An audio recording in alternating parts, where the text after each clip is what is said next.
Bonjour à tous, RTI 1 vous informe dans le titre de ce jeudi 29 août 2024. Le prélèvement des ressources vivantes présentes naturellement dans nos eaux africaines a fait l'objet d'une réflexion approfondie. À Abidjan, plusieurs acteurs de la pêche de capture participent à un atelier. Les parties prenantes veulent redéfinir les normes liées à la pratique.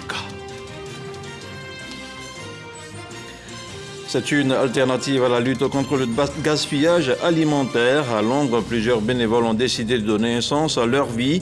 À travers le projet baptisé Make Grateful, ils se lancent dans la gastronomie. À Londres, ils sont de plus en plus nombreux à intégrer le milieu de la restauration. Un nouveau départ ou une nouvelle vie à suivre dans l'actu inter.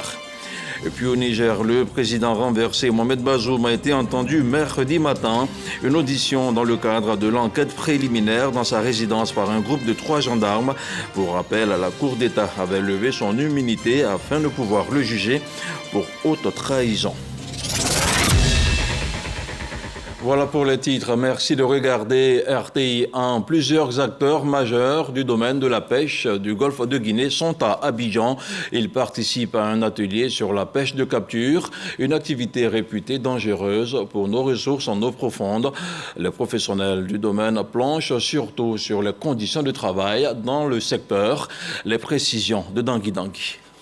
La pêche est l'une des professions les plus dangereuses à travers le monde, révèle l'Organisation internationale du travail, OIT. Le nombre de décès liés à la pêche est estimé à plus de 32 000 personnes chaque année, selon l'Organisation des Nations Unies pour l'alimentation et l'agriculture, FAO. Organisé à l'initiative du ministère des Ressources animales et halieutiques, cet atelier veut promouvoir le travail décent dans le secteur de la pêche. Aujourd'hui, grâce à la coopération avec l'OIT, nous voici en Côte d'Ivoire. L'ultime étape de la phase de consultation nationale dans les 6 pays membres du CPCO, en prélude à l'atelier régional de synthèse, avec pour but final d'intégrer les normes internationales pertinentes pour mieux promouvoir le travail décent, prévenir, détecter et éliminer le travail forcé et toute autre forme d'exploitation du travail et de violation des droits de l'homme dans le secteur de la pêche. Pendant ces 2 jours que vous allez travailler, nous aurons l'occasion d'évaluer la situation actuelle des conditions de travail dans le secteur de la pêche, d'identifier les défis et de proposer des solutions réalistes et applicables. Les 17 participants de cet atelier, au nombre desquels des représentants de ministères, d'organisations syndicales ont été invités à faire des propositions concrètes et réalistes afin d'améliorer le protocole additionnel à la Convention du Comité des pêches du centre-ouest du golfe de Guinée. Depuis 2023, une nouvelle codification forestière a été instaurée dans notre pays. Elle invite la population au centre des initiatives de protection et de renforcement du couvert forestier.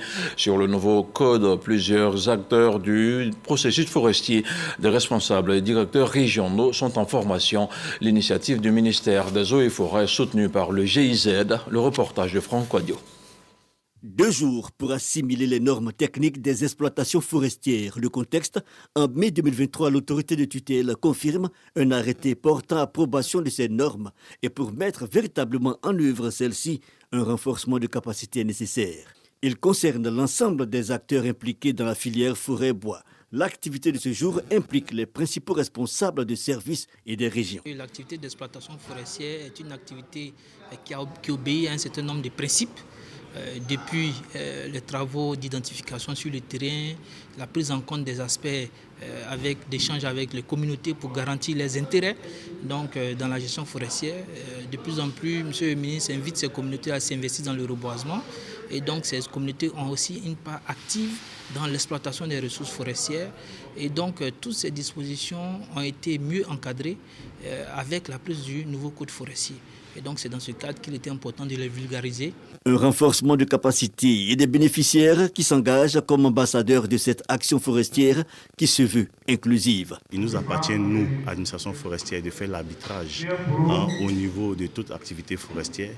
Donc nous veillons à assurer que l'activité forestière au niveau des exploitants forestiers et au niveau des populations se fasse vraiment dans les normes, dans de très bonnes conditions. Ce qui me réjouit, c'est qu'il y a un protocole d'accord entre le propriétaire de la plantation, du bois et l'exploitant forestier, ce qui va permettre de résoudre un tant soit peu les conflits entre exploitants forestiers et planteurs.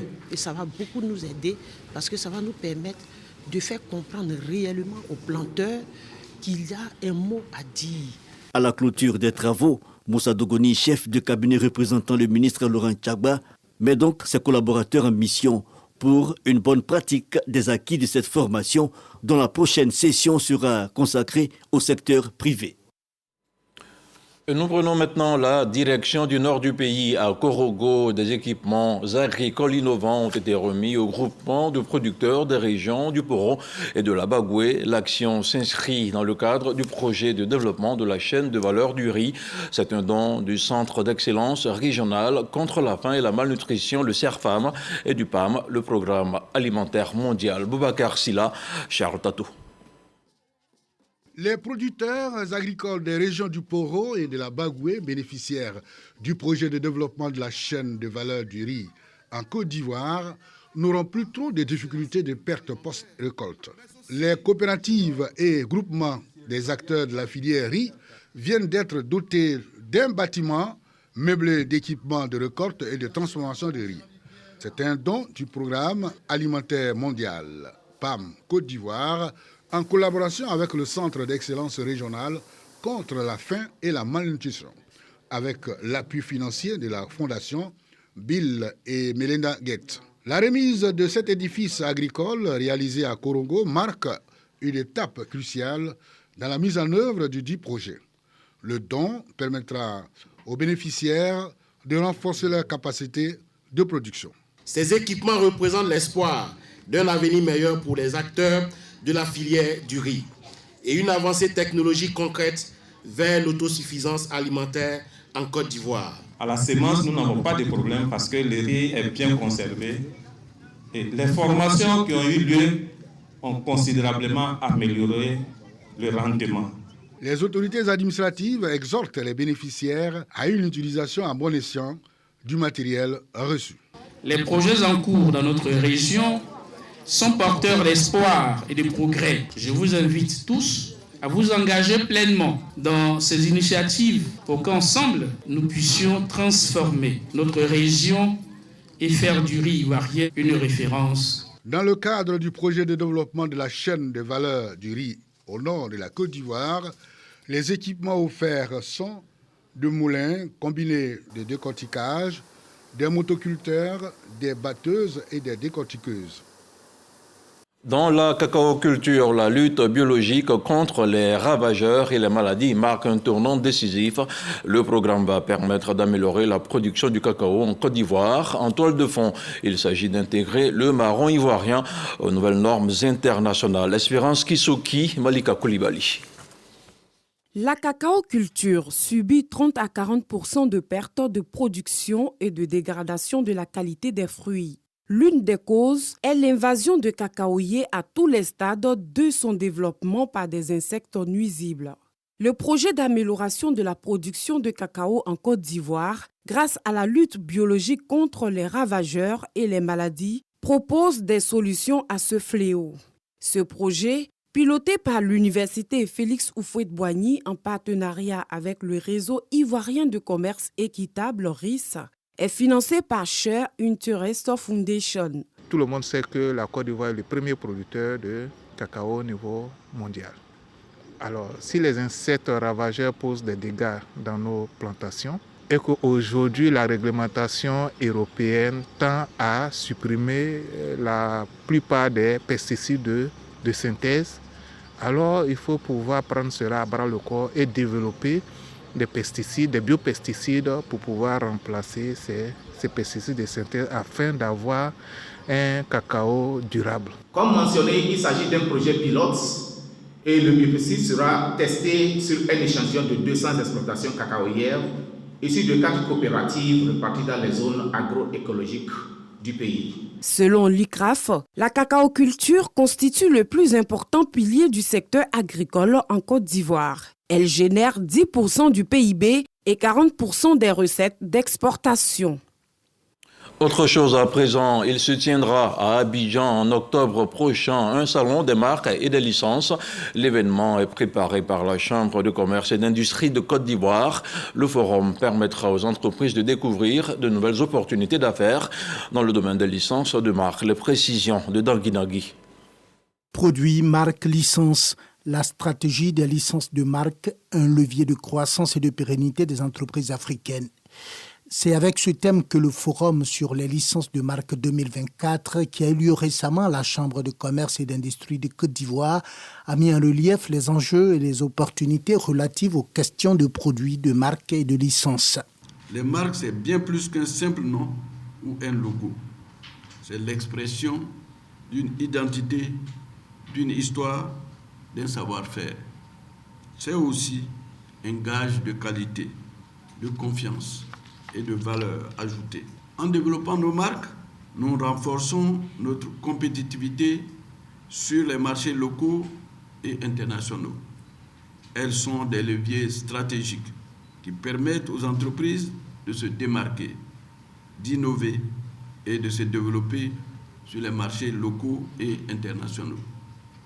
En 2023, le secteur des marques et des licences en Afrique représentait une opportunité de marché de plusieurs centaines de milliards de francs CFA. En Côte d'Ivoire, nous avons enregistré une augmentation significative du nombre de marques déposées, avec une moyenne de 600 marques, classant ainsi la Côte d'Ivoire dans le top 3 au niveau des dépôts de titres auprès de l'Organisation africaine de la propriété intellectuelle. Présentations et conférences inaugurales ont été les grandes articulations de ce forum qui a présenté les enjeux de la première édition du Salon de licence en Afrique. Un projet porté par la Chambre de commerce et d'industrie de Côte d'Ivoire et ses partenaires avec le soutien des autorités. Le Salon de licence en Afrique aura lieu du 23 au 24 octobre prochain avec au menu des conférences, des tables rondes, des ateliers et des rencontres B2B. Une équipe de la Société ivoirienne de diffusion sillonne en ce moment l'intérieur du pays face à la lenteur des populations à s'approprier la TNT, la télévision numérique terrestre. Elle a décidé de s'engager dans la sensibilisation.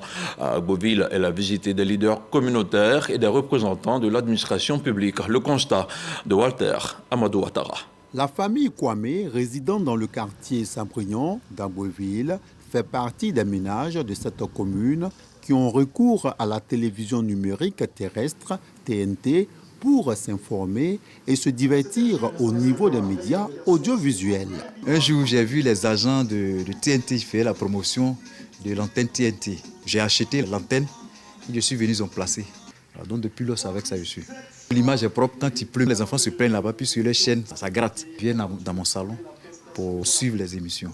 C'est pour amener davantage les populations à adopter la TNT que le préfet de la région de l'Agnébitiassa préside cette rencontre relative à l'utilisation de cette antenne qui offre des images de haute définition. Nous avons 19 sous-préfectures, chefs-lieux de sous-préfecture au minimum. C'est 19 revendeurs agréés qui pourront être installés au minimum. Nous avons 180 villages et donc cette TNT-là arrive pour non seulement résoudre le problème de la vie chère et de l'accessibilité à l'information, mais également aussi comme créateur d'emplois. Les participants sont les leaders communautaires, guides religieux, les chefs de service de l'administration publique et le corps préfectoral. Pour la jeunesse d'Agboville, c'est une réelle opportunité. Nous avons pris attache avec le premier responsable de la délégation. Nous allons initier des séances de formation pour permettre aux jeunes de s'auto-prendre en charge pour vraiment se réaliser dans la société. C'est la seconde fois que les équipes de l'IDT, Société ivoirienne de télédiffusion, visitent Agboville pour les mêmes raisons. Pour avoir accès à la TNT, il faut avoir son antenne TNT et le décodeur. Lorsque tu as une télévision avec décodeur intégré, tu n'as que l'antenne seule. Si ton poste téléviseur pas de décodeur intégré, tu achètes l'antenne et le décodeur. Ensuite, l'installation, tu auras besoin d'un technicien qui maîtrise. Une distribution d'affiches appuyée d'explications constitue la partie populaire de cette campagne de sensibilisation à l'utilisation de la TNT. Le CPC et la Chambre de commerce et d'industrie de Côte d'Ivoire appellent les investisseurs à s'intéresser à la région du Sud Comoé. Du 27 au 29 septembre prochain à Aboissau, il se tiendra donc un forum visant à stimuler les investissements dans les secteurs prioritaires de la région. En toile de fond, il s'agira de mettre en valeur les potentialités économiques de cette région côtière. Plus de détails dans ce reportage de Jean-Luc Mangbo. Un forum d'investissement spécialement dédié à la région du Sud Comoé. Invest in Sud Comoé s'inscrit dans le programme de soutien aux régions du CPC conformément au Plan national de développement 2021-2025. Il vise à stimuler les investissements dans les secteurs prioritaires dans cette région. Notre objectif aux côtés du CPC et du Conseil régional est de faciliter les échanges, promouvoir les initiatives locales et surtout d'attirer des investissements significatifs qui contribueront à l'essor économique dans le respect des principes de durabilité. Le forum Invest in Sud Comoé attend plus de 1000 participants, dont 300 chefs d'entreprise et 20 délégations étrangères. Organisée à un mois de son ouverture, cette rencontre visait à lancer un ultime appel aux investisseurs à prendre leur part au développement socio-économique du Sud Comoé. Notre région, le Sud Comoé, avec son environnement économique dynamique et en constante évolution, est un terreau fertile pour les investissements. Le Sud Comoé dispose d'atouts économiques majeurs, bénéficiant d'une position géographique stratégique, bénéficiant d'une population cosmopolite et d'une main-d'œuvre jeune, dynamique et compétitive. Après Bouaké et Korogo, c'est le Sud Comoé qui fait le pari du développement à travers la promotion de l'investissement. Tourisme, écotourisme, agro-industrie sont les secteurs clés de la région en pleine expansion et qui offrent des opportunités d'investissement, favorisant la création d'emplois, la réduction de la pauvreté et un avenir meilleur pour les populations. Et ici, à Abidjan, les impactés du 4e pont vont bientôt engager des discussions avec le gouvernement pour mener à bien les échanges. Un comité a été mis en place par la chefferie des différents villages concernés. Les chefferies d'Abidjan, Adjamé et celle d'Adjamé Village appellent à des échanges fructueux avec les autorités gouvernementales. On en parle avec Didier Nguessan. Des cantiques pour apaiser les cœurs. Sur la place publique d'Adjamé Village, la population communie avec les guides religieux à l'initiative de la chefferie. Des prières et prêches se succèdent en faveur des impactés du 4e pont. Il faut d'abord adoucir le cœur. C'est ce que nous avons fait par nos prières, par nos intercessions. En même temps aussi, nous prions aussi pour que l'État de Côte d'Ivoire puisse avoir une oreille favorable envers son peuple, envers ses enfants, afin que notre pays demeure toujours un havre de paix. La chefferie dit être ouverte aux discussions avec les autorités gouvernementales en vue d'aboutir à une issue mutuellement bénéfique pour toutes les parties. Nous avons décidé, en tant que chrétiens, de nous confier à notre Seigneur Jésus-Christ. C'est lui le Sauveur, c'est lui le Rédempteur. Il dirige nos pas, il précède nos pas dans les échanges que nous aurons avec les autorités de ce pays. Nous faisons confiance au président Alassane Ouattara. Nous faisons confiance au Premier ministre Begré Mambé. Cette cérémonie permet de jeter la courroie de distribution entre le village d'Abidjan Adjamé et l'État de Côte d'Ivoire. La route passera, le pont passera, Adjamé Village existera. La religion comme remède afin de tourner la page des tensions et faire place à un développement inclusif. Direction Korogo avec l'espace Amis des femmes qui vient d'être réhabilité, une agora qui permet à la gente féminine d'exprimer ses qualités de médiatrice et d'actrice pour soutenir les efforts de paix. L'espace offert par l'UNFPA permettra aussi de soutenir leur contribution à l'économie locale à travers des activités génératrices de revenus. La correspondance de Kader Sogodogo. L'espace Amis des femmes de Korogo est entièrement réhabilité par le Fonds des Nations Unies pour la population. UNFPA pour un montant total d'environ 17 millions de francs CFA. Un cadre dédié aux femmes et singulièrement aux jeunes filles pour discuter autour de questions de paix, de développement communautaire, de promotion de l'entrepreneuriat et de l'autonomisation de la femme. Au cours d'une cérémonie officielle de remise des clés, Cécile Compaoré Zongrana, représentante résidente de l'UNFPE, exhorte les bénéficiaires à œuvrer davantage pour la consolidation de la cohésion sociale. Nous espérons que leurs activités vont être multipliées et qu'elles seront beaucoup plus ouvertes à intégrer d'autres nouvelles activités, à mieux collaborer avec la jeunesse. Un appel bien perçu par les bénéficiaires. Nos intentions, c'est d'aller au-delà de la vision de nos bailleurs, parce que nous voulons toucher au moins la sensibilité de beaucoup de femmes, parce qu'à Korogo ici et les environs, il n'y a que des cas de VBG. La représentante de la ministre de la Femme, de la Famille et de l'Enfant invite les responsables du dit espace à en faire un bon usage. Il faut qu'elles fréquentent ces espaces-là qui leur sont dédiés pour s'exprimer, de trouver des solutions à leurs problèmes. Ça ne sera que bénéfique pour tout le monde. En plus des activités de promotion de la paix et de la cohésion sociale, les espaces Amis des femmes, au nombre de 12 sur l'ensemble du territoire national, constituent pour l'UNFPE des lieux de promotion et de protection des droits humains à travers notamment la prévention et la lutte contre les violences basées sur le genre, la prévention de la mortalité maternelle, la planification familiale et la santé sexuelle et reproductive. Une association des femmes du district autonome d'Abidjan se réjouit de la stabilité de la Côte d'Ivoire. Au stade de la BAE dans la commune de Yopougon, la journée festive a vu la participation de plusieurs chefs traditionnels.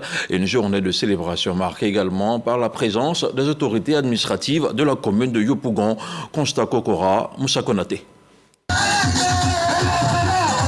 Sensibiliser les femmes à être autonomes, aussi les motiver à s'engager dans l'entrepreneuriat. C'est l'objectif que s'est fixé l'association des femmes du district d'Abidjan. J'ai pris l'autorisation des femmes comme elle le motive, de un cheval de guerre pour moi. Donc c'est à travers ça qu'on me reconnaît. Depuis longtemps, j'interviens, j'aide les femmes à se prendre en charge dans la région du Tontuit. J'ai pris la région du Tontuit comme zone pilote. La marraine des associations et groupements des femmes appellent à la cohésion et à la solidarité. Si mes sœurs, mes mamans de la région du Tontuit, résidant dans le district autonome d'Abidjan, ont bien voulu se rassembler, est important pour moi de venir passer le message du président de la République, qui est celui de la cohésion, de les encourager à faire le bon choix, à suivre le choix du développement, à suivre le choix qui peut apporter un bon don à la Côte d'Ivoire. Edwige Dieti invite également l'ensemble des femmes à apporter tout leur soutien au chef de l'État Alassane Ouattara pour ses actions de développement dans tout le pays.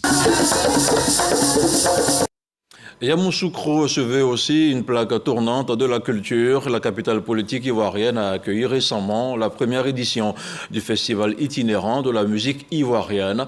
Pour le public venu nombreux, il y avait du coupé-décalé, du youssoumba, du zouglou et même du reggae. Une belle ambiance suivie par Kader Sogodoko. Place Jean-Paul II de Yamoussoukro. Première édition du festival itinérant de la musique ivoirienne, Festimive. 3 jours durant. Les populations ont eu droit à une pléiade d'artistes. Zouglou, coupé-décalé, youssoumba, tradi moderne, le Festimive veut valoriser la musique ivoirienne.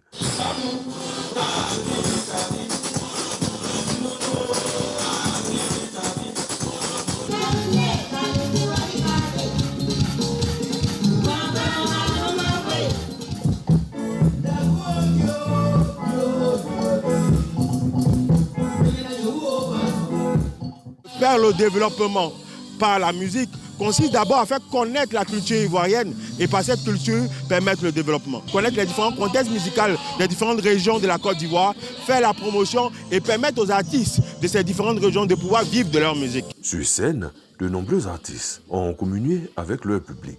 Une joie pour ces artistes de voir ce genre d'événement se tenir à l'intérieur du pays. C'est vraiment une fête sympathique, ça permet aux jeunes de se retrouver, mettre la Côte d'Ivoire en joie. Et c'est ça qui est important. Des partenaires satisfaits. Jusque-là, il n'y a pas un festival qui regroupe tous les gens musicaux en Côte d'Ivoire. C'est pour ça que nous avons mis en place le festival itinérant de la musique ivoirienne. Itinérant parce que ça ne va pas être sédentarisé. On peut même aller à l'extérieur du pays, aller même en Occident, aller dans la sous-région, aller dans d'autres villes. L'un des objectifs majeurs du Festimive est d'attirer tous les pays désireux de découvrir la Côte d'Ivoire à travers ses genres musicaux. La deuxième édition s'annonce aussi riche. Direction Adiaké pour parler de beauté, pour agrémenter les vacances des populations. Une compétition baptisée Miss Intercommunale vient de voir le jour. La présélection a débuté le samedi dernier. Le commentaire de Khalil Diomandé. C'est à Adiaké, dans la région du Sud Komoué, que s'ouvrent les présélections du concours Miss Intercommunale 2024. Cette initiative vise à valoriser la beauté et l'intellect de la gente féminine dans les villes qui n'ont pu être sillonnées par le COMICI, Comité Miss Côte d'Ivoire. La couronne de cette première présélection est revenue à Aminata Zouzoua, âgée de 20 ans et étudiante en assistanat de direction. Je suis très heureuse ce soir d'avoir participé à ce concours. Les filles qui n'ont pas pu avoir cette chance de porter la couronne ce soir, qu'elles ne se découragent pas. Déjà, c'est un soulagement, la fête s'est bien passée. Je remercie toutes ces personnes qui sont déplacées pour venir choisir leur Miss. Les élus locaux et garants des us et coutumes marquent par leur présence leur adhésion à ce rendez-vous qui magnifie la jeune fille, belle et intelligente. On a trouvé que c'était pas mal. Tout ça participe un peu à l'animation de la ville, tout ça participe un peu à la visibilité que nous voulons donner à notre modeste commune. Nous n'avons comme pour tout ici que du tourisme et avoir de la visibilité est un attrait possible pour notre commune. Aminata Zouzoua défendra les couleurs de sa commune Adiaké à la grande finale prévue le 16 novembre 2024. Ils sont motivés par la lutte contre le gaspillage alimentaire. Plusieurs migrants ont donc décidé de se rendre utiles à la nouvelle société qui les accueille. À travers l'association My Grateful, ces migrants qui viennent du Proche-Orient, d'Afrique, d'Asie ou encore d'Amérique centrale ont décidé de relever le challenge de la cuisine. Dans le centre de Londres, ils essaient de lancer leurs petites affaires. Le récit d'Alexis Ouetraogo. Taboulé ou encore ragoût d'aubergine, les élèves de Fatin, réfugiés syriennes au Royaume-Uni, préparent des recettes familiales. Quand on cuisine ensemble et qu'on partage de la nourriture, on crée un lien. On apprend des gens avec qui on mange sur leur culture, leur vie. My Grateful est une association caritative composée essentiellement de réfugiés et de migrants à Londres. Avec son école de cuisine, l'association anime des cours pour le grand public, permettant à ceux qu'elle forme comme professionnels de travailler et de s'assurer des revenus. Sanobar a quitté l'Ouzbékistan pour le Royaume-Uni afin que ses enfants aient accès à une éducation de meilleure qualité. Pour faire plaisir à ces derniers, elle recherchait tous les jours de nouvelles recettes sur Internet. Après avoir entendu parler de My Grateful par son amie, elle comprend qu'elle peut transformer sa passion en carrière. Les premiers mois, j'étais très déprimée. Je restais beaucoup dans ma chambre. Mon niveau d'anglais était nul. Je restais chez moi avec mes 4 enfants. C'était une période assez difficile avant que je rencontre l'association. L'association travaille surtout avec des victimes de migration forcée venant des pays du Proche-Orient, d'Afrique, d'Asie du Sud-Est ou d'Amérique latine. Nous avons 38 nationalités. Cela fait beaucoup de différentes cuisines enthousiasmantes. La plupart d'entre eux se retrouvent isolés socialement quand ils arrivent dans ce pays. My Grateful leur offre un refuge, une communauté. Ils peuvent renforcer leur confiance en eux et leur estime en soi parce qu'ils voient qu'ils ont quelque chose à apporter au pays. Beaucoup trouvent du travail dans des restaurants ou lancent leurs propres affaires après être passés par les cuisines de l'association qui espère changer les mentalités envers l'immigration. Un coup d'œil à l'actualité internationale avant de refermer ce journal. Au Niger, le président renversé Mohamed Bazoum a été entendu mercredi matin dans le cadre de l'enquête préliminaire dans sa résidence par un groupe de 3 gendarmes. Pour rappel, la Cour d'État avait levé son immunité pour pouvoir le juger pour haute trahison. C'est en présence de son avocat, le bâtonnier Moussa Koulibaly, que l'ex-président déchu Mohamed Bazoum a été entendu. L'audition a duré près de 5 heures. En Asie-Pacifique, plus précisément au Japon, le typhon Shanshan a touché terre, 1000 km au sud de Tokyo, dans la préfecture de Kagoshima. L'agence de météorologie japonaise a émis son niveau d'alerte le plus élevé pour vents violents, fortes pluies et vagues de submersion. Ce typhon a déjà fait plusieurs dizaines de blessés. Un peu plus tôt, 3 membres d'une même famille sont morts après qu'un glissement de terrain a enseveli leur maison dans la préfecture de Aichi, au centre de l'archipel. Ainsi se referme cette édition. On se retrouve ce soir pour le dernier journal, le 23h.